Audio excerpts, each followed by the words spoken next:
Aaron Pagich was remembered as a gentle soul who loved gaming at a moving funeral service in Rockingham.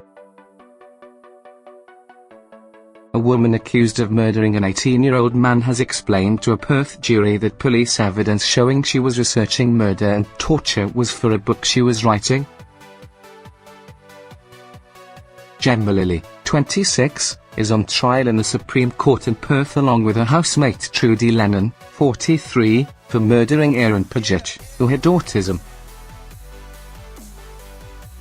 When she took the stand on Monday, she went to great lengths enthusiastically explaining to a jury her creative process for writing a planned trilogy about serial killers and the detail she went to exploring torture methods.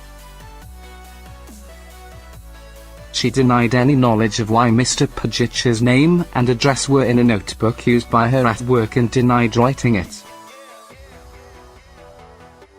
Lilley is accused of having turned the murder fantasies of her writing into reality through Mr. Pagich's murder, referring to herself as the SOS killer character of her books, bearing a tattoo with that name and seducing Lennon into becoming a follower.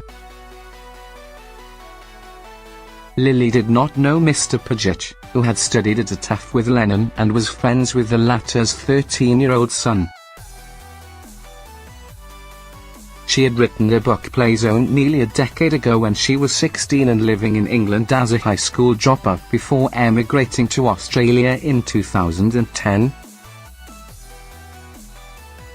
She was studying a computer game design course in England and wrote the book about serial killers that tortured people as a backstory for a game. I was mucking around. I wanted to make it as gory as I could so they, teachers, wouldn't want to read it, she told the court. She insisted SOS, which stood for Style or Smile, was a fictional character but also admitted when she was angry telling people SOS is coming out. Much the same as the book's character, that represents the psychological sense of the build-up of frustration in the character, she said. Lilley told the court the reasons they were tarpaulins hanging in her house and bin liners and black gaffer tape used to cover windows when police searched it was because she was preparing to paint an area she was using as a tattoo studio.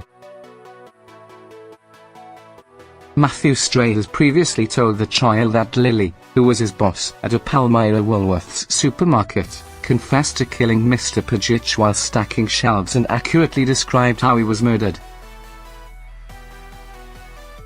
Mr. Pagich was found buried in the backyard of a house Lilley owned in Aurelia, in Perth South, with multiple stab wounds and a wound showing he had been garroted.